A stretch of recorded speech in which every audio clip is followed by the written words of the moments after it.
tried to get on Facebook Live. I don't know what the hell I'm doing over there. All right, let me say hi to everybody. Hi, Righteous Mind. Hi, Young Fresh. Supreme. Hi, whatcha. That's what we're going to say. Hi, okay. Hi, Love Lights. Okay, so I tried to talk about something yesterday, but the AC was blowing in the speaker. So I'm going to do it again because I felt like the ancestors really, really letting me to talk about this. Good morning, Yoma. So let me know if the AC is blowing in the speaker again. And hopefully I turn the thing away from me. So, you know, that should help so that the AC is not blowing directly into the speaker. But yes, so the thing I got on live yesterday to talk about was, I'd seen this video of this FedEx guy. He was, like dropping off, you know, packages or whatever, and this white guy was upset after he dropped the packages and was like, hi, and, hi, isn't she lovely? Hi, Empress. Hi, Spec. So he was upset, you know, the white guy was upset because this black person was on his property, whatever, so it turned into an altercation. FedEx ended up firing him, or whatever, because of the video getting leaked, and now FedEx is saying, well, it was an independent, I guess, whatever, an independent contractor of FedEx that fired him. That's what FedEx is trying to say. And stuff like that. So I told this story yesterday about an instance that I had at work. You know, I, you know, had to go to this place of business because of my job, and there was some sort of mix-up there that was their company's fault, right? Like I said, guys, let me know if the AC is blowing in the speaker. And you know, my job had sent me to this place, and they had made a mistake. So my company was trying to solve the mistake the cheapest way for them, because if we solved the mistake, we were going to have to charge them for it, right? So the first person I was talking to was this Latino guy, and so a Hispanic dude. He was cool. He was just like, all right, whatever. He there to do his job. He like, all right, whatever. Thank you, Specs, for letting me know everything is okay. So then I guess the white manager, he overheard us talking, and he decided he wants to get involved. All right. So he gets involved. So I started explaining to him, like, you know, if you do this will save your company money. I said, because this is your, you know, you guys' mistake, not ours. And if we fix it, we're going to have to charge you for it, you know. And so he was like, oh, it's not my mistake. I said, sir, it's not your branch's mistake, but it will be your company's mistake as a whole. And my company is trying to save your company some money. We could just take your money. But, you know, I didn't say that. But I was like, you know, we're trying to save you some money. So then he gets livid. Like, he's just like, I guess he didn't like the way I was talking to him, you know, with, you know, very articulate. And with knowledge of what I was speaking of, and I kind of was like, I guess, explaining things to him. I don't think he liked that very much, you know, coming from my little black ass and a woman. And he was like, he goes, stop talking right now, or I'm gonna call somebody right now, something like that. He just like told me, like, just screamed out of nowhere. So I happened to be on the phone with my homegirl, and so I asked, I was like, yo, you heard that? Like, right in front of him. Like, man, I was like, you heard that? And she was like, yes. And so I guess he didn't know who I was talking to. Maybe he thought I was on the phone with my company. And he just was like, you know what? As a matter of fact, get out of my store right now, and don't you ever come back. And that same face is the face I made to him. Like, I froze. I was like, okay. I collected whatever I needed to collect. I bounced out the store, right? So I said, after he told me, get out of my store and don't ever come back, I collected my stuff. I walked out the door. I called my company. Now I have a reputation of being extremely polite. I was raised by Southern parents. I'm polite to everybody, no matter what race, until you come for me. And when you come for me, I will make sure you get what you came for. Okay? But until then, I'm the sweetest Brooklyn Southern belle you ever met. You know what I'm saying? Hey, honey, how you doing? Hey, hi, you know, smiling, all that. Like, I'm a very nice person.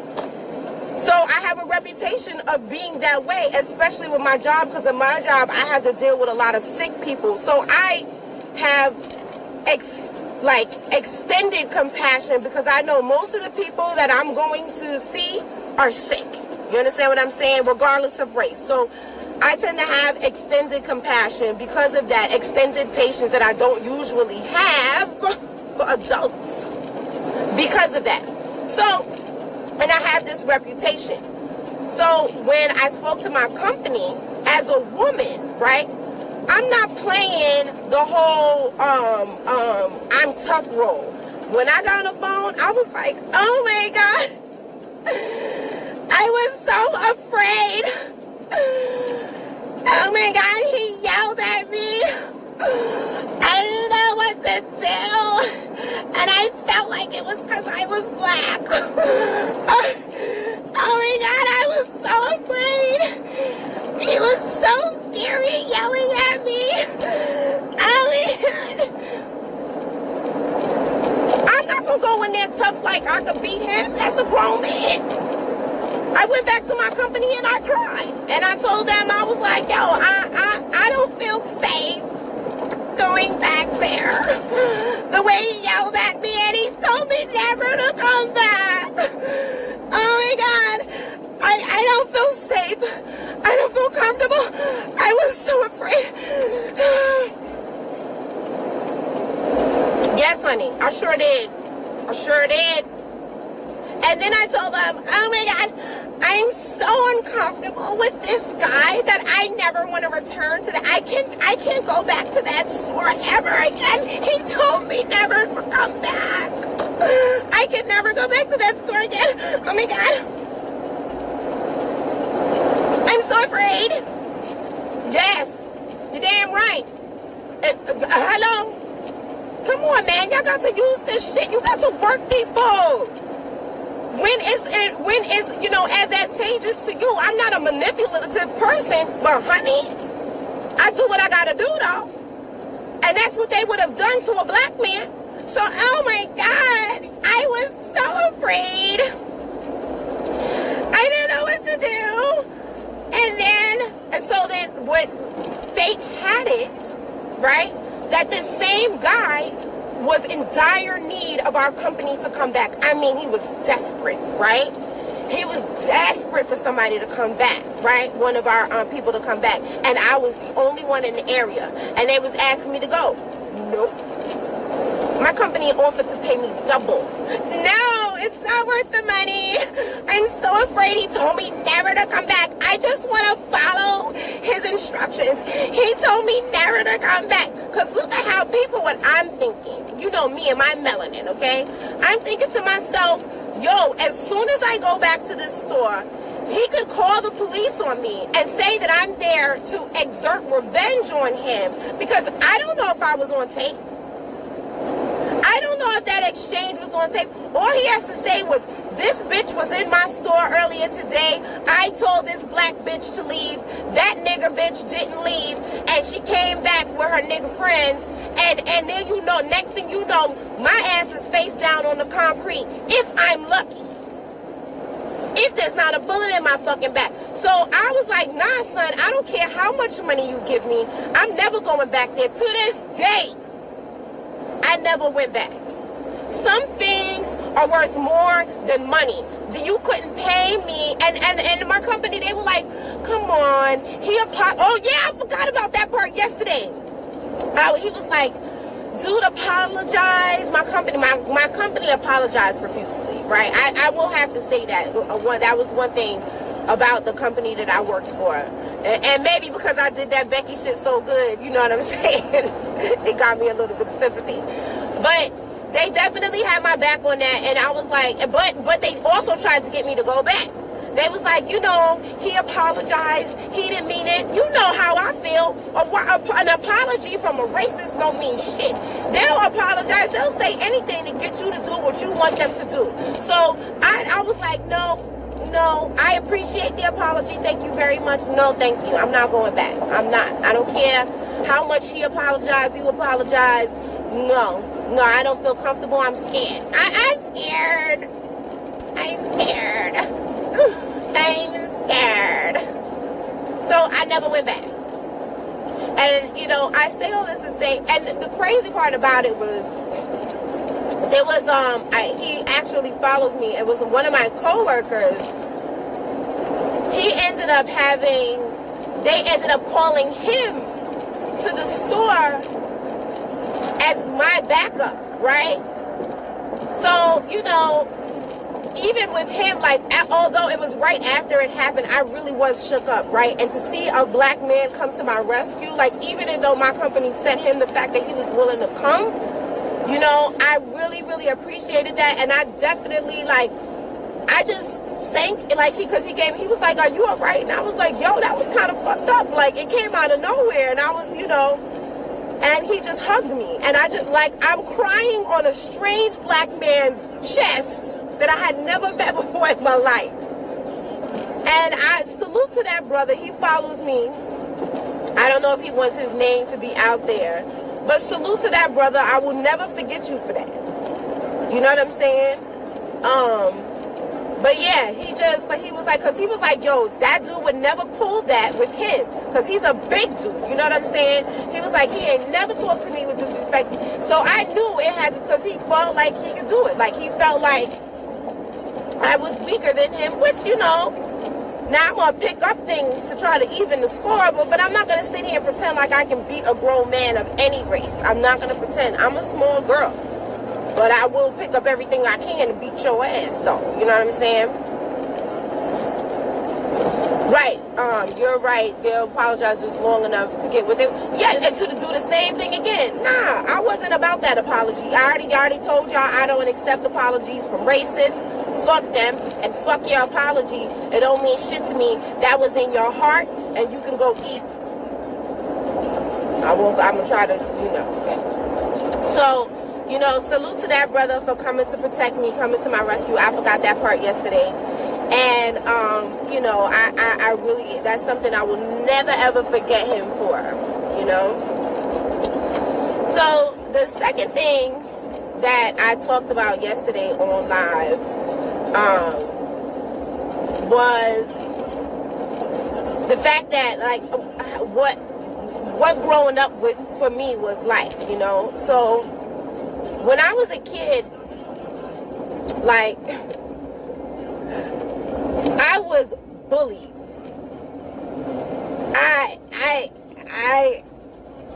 I can't even, like, the extent to which I was bullied was, like, crazy, right? So, like, in elementary school, I talked about this yesterday, they had an I Don't Like Jasmine club.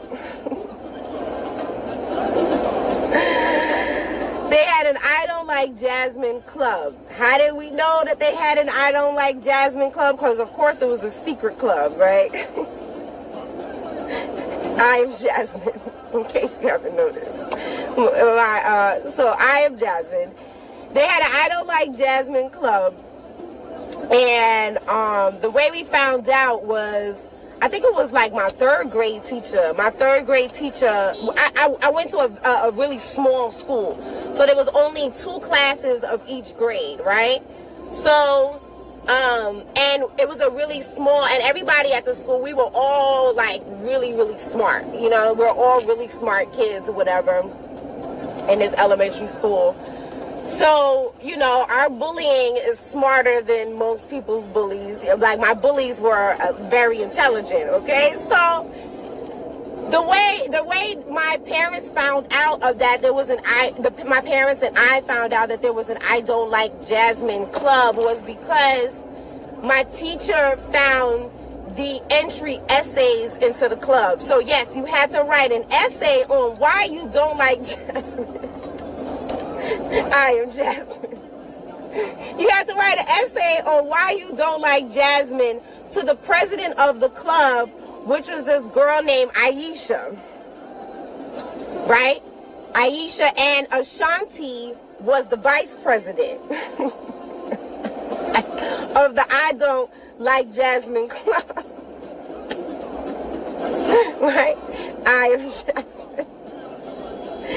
So my teacher found these essays, and that's during parent-teacher conference or whatever they call my parents. I don't remember how that happened, but they told my parents that they had this I Don't Like Jasmine Club or whatever, right? So, I like, to the extent I was bullied was like really, really like crazy. You know what I'm saying? I had no friends in school. I wasn't, clearly I wasn't like that. Some of the things that my mom, yes, an essay. So I told you we were all smart kids, okay? So my bullies were very intelligent. I will never take that away from them.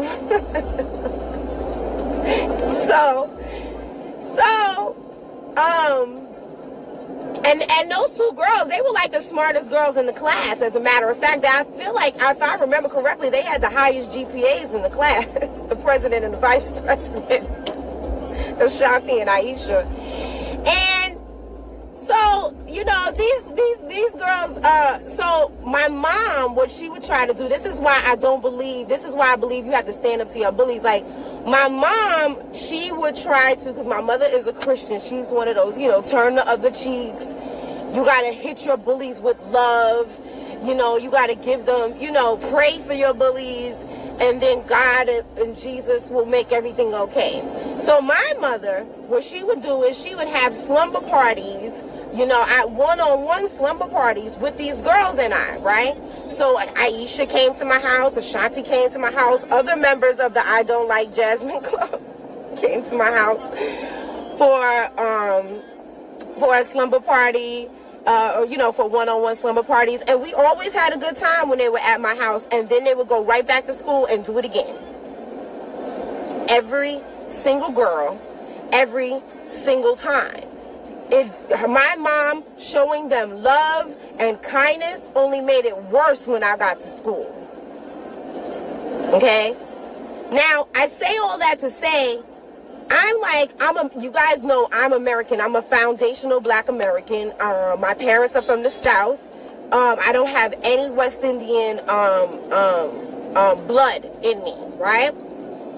And all of these girls are West Indian because in New York, I'm like the last foundational Black American left. Most of my relatives have moved down south. I'm like the only one left, right? In New York. It's not that many of us here anymore. So all of these girls are West Indian, right? And I say this to say, when I hear Africans talk about how Americans bullied them when they were in school, I'm like, kids are kids. I don't sit there and hold what Aisha and Ashanti and the rest of them girls did to me against all West Indian girls. We were kids. As a matter of fact, I don't really hold it against them that much because we were all kids. I guarantee, well, maybe not guarantee, hopefully they've all grown up to be better people. But I don't hold it. You know what it taught me?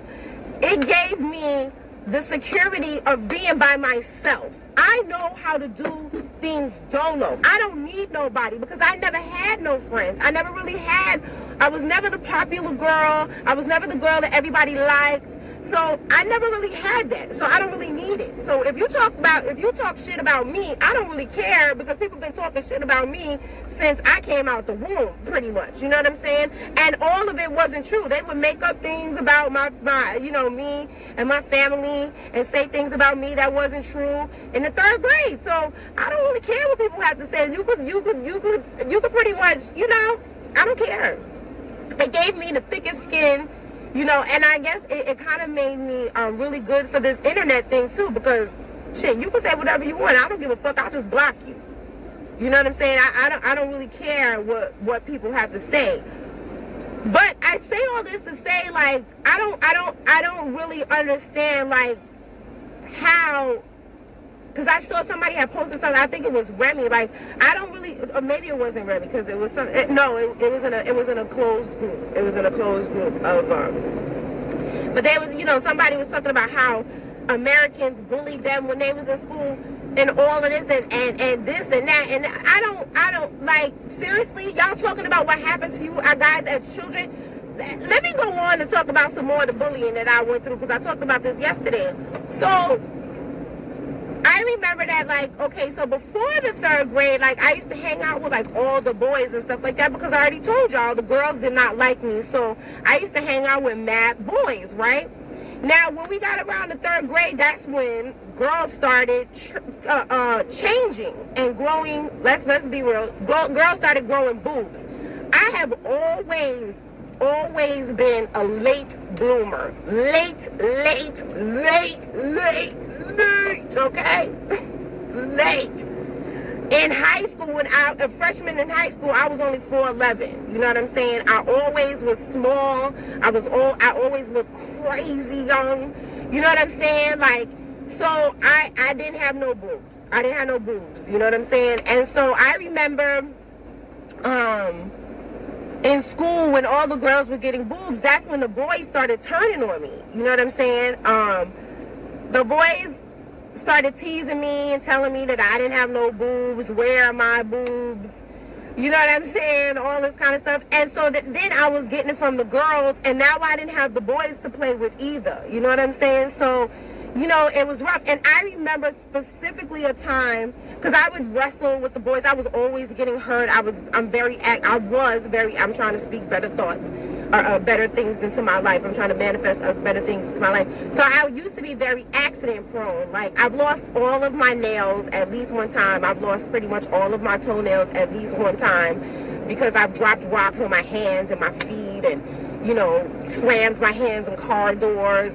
One time a boy tripped me. I think that was in the 3rd grade. A boy tripped me, and I fell, and I had just got my 2 front teeth, and they were really big, and they went right through my bottom lip, and, like, I had to pull them out my lips. So, like, I was always getting hurt.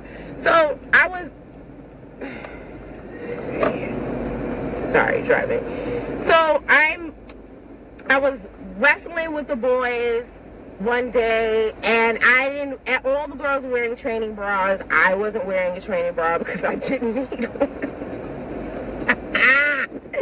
Because I didn't need one, okay? So that's why I didn't have one on. And the boys dogpiled me, which was not abnormal. Like, I'm not gonna say and talk about the boys was like really beating me up, but this day it was abnormal. They dogpiled me, and somebody unbuttoned my shirt while I was in the dog pile. So when I got up, my shirt opened wide, and you can see my little bird chest. You can see my little bird chest. You can see that there was nothing going on. There was nothing. Flat as a board, you know what I'm saying? And so then all the boys made fun of me, and they were laughing and pointing. The whole playground saw that I had, like, not only did, they were making fun of me already because I didn't have no boobs, but, like, now they had, like, evidence. Like, they really, like, God, I thank God it wasn't no camera phones back then, because somebody damn sure would have put a picture and put it online, you know what I'm saying, if it was back then. And so, it was a very traumatic experience, being exposed and being made fun of, and, and then feeling like, when am I going to be like the regular girls? When am I going to grow up, So it was very, very traumatic. So to women who have had traumatic experience with boys, and now you want to talk about all black men ain't shit, I don't understand that either. Because I did not take that experience and say that that's all black men. I didn't take that experience and hate men. I didn't take that. It is what it is. It was a solitary group of kids, a solitary experience, and I've gone on to have better experiences with men, with boys, all that kind of stuff. You understand what I'm saying? Like, you cannot use shit that happens, shit that kids do to you as a child as fuel for your hatred of your own people. What the fuck? Imagine, because let me tell you something. You know what I don't hear? I don't hear kids that be going to these mixed schools and these kids be calling you all kind of niggas. I don't hear them going back and talking about how, you know what I'm saying, they hate white people. Well, very few. You got people like, you know, Malcolm X, he went to a white school, but it's very few. How come there's so many of y'all that went to these white schools where they calling y'all all types of niggas and all everything, and y'all are okay with that? But let some black kids tease you as a child, and you want to sit here and hold all black adults accountable for the things that children do. What the fuck? That doesn't make no sense to me. I was bullied beyond most kids' experience of being bullied. They talked about everything that had to do with me. Everything. My teeth were big because my head was small. My head was small and I had my adult teeth. You understand what I'm saying? It took like, things had to even, and I had these big teeth and big lips. You know, I had a conversation with a young lady the other day, and she was asking me, you know, she's 8, and she was asking me, she was like, you know, she was like, how do you feel about your lips? And I was like, no, she asked me, when you were younger, did people tease you about your lips? That's what she asked me. And I said, yes, they did. And she said, and how did you get over that?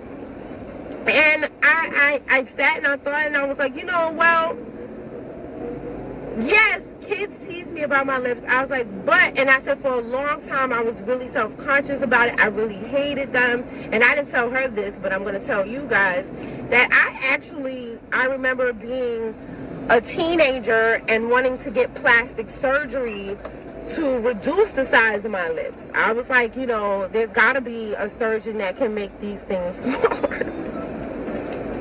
As I put on some lip gloss. There has to be a plastic surgeon that can make these things smaller. And if I would have had the money at the time, I would have messed my face up. If I would have had money, if my mother would have okayed it, which I don't think she ever would have, I would have messed my face up. So she asked me, how did I get over that? And I got over it because I realized, like, that I got over it with logic. My mom is who I get my lips from. My mother has African lips as well. And she gets her lips straight from the motherland as well. And I think that my mother is like the most beautiful woman I've like ever seen, right? And I felt like if my mother is the most beautiful woman I've ever seen, and she has these lips, then my lips must be beautiful too. And honestly, that's the initial thought that got me to start being comfortable with my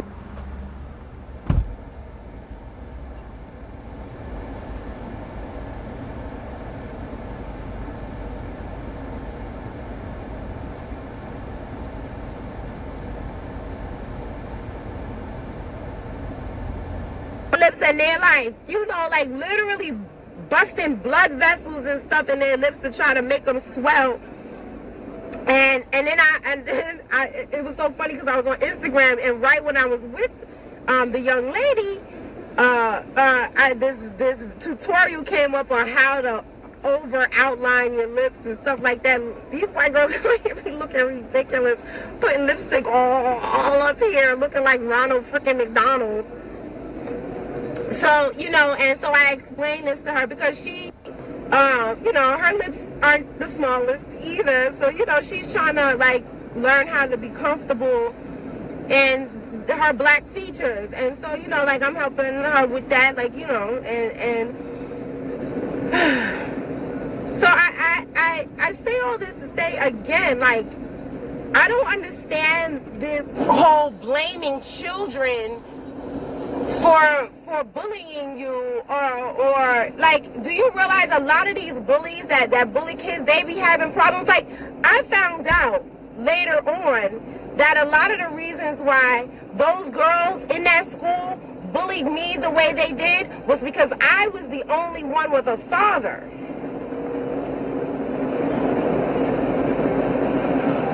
And my daddy would buy me things, and then they would ask me, like, where did you get that? And I'd be like, oh, I don't know, my daddy bought it. You know, and I found out, like, one of the teachers, I don't know how she figured this out, but one of the teachers had figured out that the reason why they were bullying me was because I was the only girl in the entire 3rd grade with a father in the home. So when you're sitting there talking shit about children that bullied you when you were a child, you don't know what was going on in their home. You don't know what was going on in their home, and you're faulting children for being children and being unable to articulate the trauma that they are suffering. That's what you're doing. And then you are now internalizing someone else's trauma to hate a whole group of people. You continue to hate us. We don't give a fuck. We don't give a fuck. You can sit there and talk shit about me being American because you got teased by children. I'm looking at you like you are a sad individual. I would, if I had time, if we weren't at war, I would pity you, but I don't have time, so I just don't give a fuck. I remember when I was in middle school, so my parents then took me out of that school in the 6th grade, and then so I went to a different school for 6th grade, right? And then I went to a bigger school. I went to public school for 6th grade, and I knew, I was like, yo, Jasmine, you about to go to private school. Was, you know, this little tiny school was rough. Public school was about to be crazy because they fight over there. You know, them girls is writing essays and shit. You know, and it was psychological warfare that I was going through these girls. I was like, but these girls over here, they're going to fight. So I knew then I had to toughen up. I had to stop crying. I had to start, you know, taking it to my bullies. And then I remember in the 6th grade, some girl came up to me and she was like, you know, a lot of girls in this school don't, because I still wasn't liked. I still wasn't popular, even when I went to public school. It was like, you know, a lot of girls in this school don't like you. And I remember being in the 6th grade, and I don't even know, I was knee high to a duck. I was real short, and I was like, so tell them bitches I don't like them either. Now, you shouldn't be using language at that age, but that tells you the big jump I made from 5th grade to 6th grade. You understand what I'm saying? I made a big jump from 5th grade to 6th grade. I made my mother didn't teach me. My father didn't. Maybe my father did. My father did. He did. He started teaching me how to box and stuff like that. And but he didn't like tell me to do like that. But I made the conscious decision that I was not going to be bullied like that again. You understand what I'm saying? So anytime anybody brought anything to me, I was ready. I was like, oh, well, I'd rather get, because my mentality was, I'd rather get beat up than to let you talk shit in my face like that.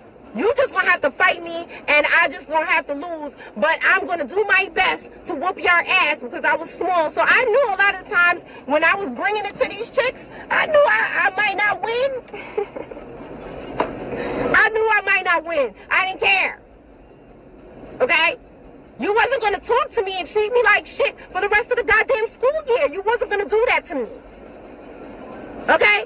I was going to bring it to you. So I was like, bitch, what up? Bitch, what up? And a lot of times when I answer like that, honestly, nobody fought me when I did that. I think people just want to test you and see, like, you know what I'm saying, what you're going to do. And so after I was like, yo, what up, bitch? Come on. I don't like you either. Don't be coming at me with some side nonsense. Oh, she don't like you. It sounds like you got a problem. It sounds like you got a problem. I was like, it sounds like you got a problem. Well, you know what I will say? Schools do have a zero tolerance, but once again, I had a reputation. So I remember once, and this is what the story I wanted to get into. I remember once I got into this fight with this boy. I beat this boy up. Because the boy, he was terrorizing me every day. Every day he would just pick at me, and I would be like, yo, leave me alone. I would curse him out, and still, he was still bothering me every day. And the teacher saw that he was bothering me every day, and nobody did nothing. And one day, I don't remember what he did, but when I tell you, I just was like, boom, boom, boom. And they had, the teacher came, he said something just the wrong way, and one day I just, bam, bam, bam, bam, bam, bam, bam, no talking, just straight, on sight. I couldn't take it no more, and it just in his face, pop, pop, pop, pop, pop. I told you my father taught me how to box. Just in his face, bam, bam, bam, bam, and I remember the teacher pulling my little self off of him, and it took me to the dean and everything, but the dean, see, here's the thing, the dean knew my moms, and the dean knew me. And the dean knew that I was being bullied or whatever, or that people, you know, was always trying me. So I didn't even get in trouble. I didn't get suspended. We did have a meeting, and his parents met with my parents. And this is my mama. My mama meets with his parents, and my mama is like, she goes, oh my gosh, his parents are so nice. I think we're going to start taking him to church. Do you know? And then I had to go to church with this boy. Sit next to him in the car. She would go pick him up to go to church. Yo, I was so aggravated. And my mother, I was like, I don't want to sit next to him. You know what I'm saying? But I say all that to say, like, you know, like once again, like, even if I saw this boy to this day, I would not hold that against him. He was a child. I don't understand people who then want to call all black Americans something because of the things that children did. And if I had felt that way, I could feel that way about all West Indians. Because let me tell you something, every single person that I'm talking about in these stories, every single child was West Indian. None of these people are American, but me. These are all West Indians. I could feel that way about West Indians. All West Indians were mean to me and I hate them. No, they were children. If I had felt that way, some of the nicest people, some of the people who have picked me up at my lowest, some of the people who have come to check on me when I didn't have nothing, the same man whose arms that I was crying in that I never met, I don't think he's American. The same man that was outside the store that my co-worker that I had never met, who held me in his arms while I cried about that situation, I don't think he's American. Some of the people the majority of the people outside of that nail shop, I would say 99% of them people that was there with me, that helped me, that took it over when I had to go to work, were West Indian. So if I had shut my eyes and closed out and been racist, or not racist, because black people can't be racist, if I had been prejudiced or held something against children towards West Indians, I would have missed out on so many friendships, so much everything. So I say this to say, so to my African brothers and sisters, if you want to miss out on the love and the friendship and the unity that we could all have because of some shit that children do, fuck you. Let me add to your pissedifity about American black people and say fuck you. We don't want you. We don't fucking need you. We didn't need you, 50 years ago? We don't fucking need you now. If you want to sit here and have that kind of outlook on us, that's fine. We cool with that. Fuck you. And don't get mad when we close our eyelids to your oppression. And don't get mad when I say things like, I don't think I want to move back to Africa. Not until y'all get, I don't know. I damn sure is not going to leave the place where, at least where I know the rules. I know there ain't no rules here. To go over there and get tricked by black faces thinking that they're my friends, when in actuality you are harboring something from your childhood that I wasn't even fucking there for, against me. Because I never bullied nobody, ever in my fucking life. So you want to blame me for some traumatized children? Because I already told you, everybody who bullied me, they had their own trauma. The girls bullied me because I was the only one with a father. The boy, he probably just liked me. You know how boys are. You understand what I'm saying? If I would have held that against them, where would I be?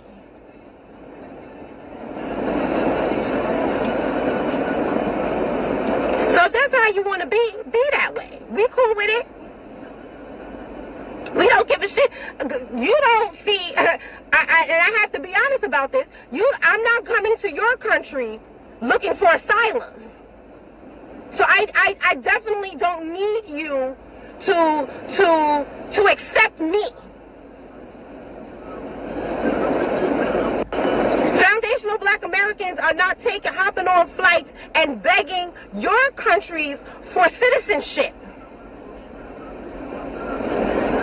You're coming over here. And I'm cool with that.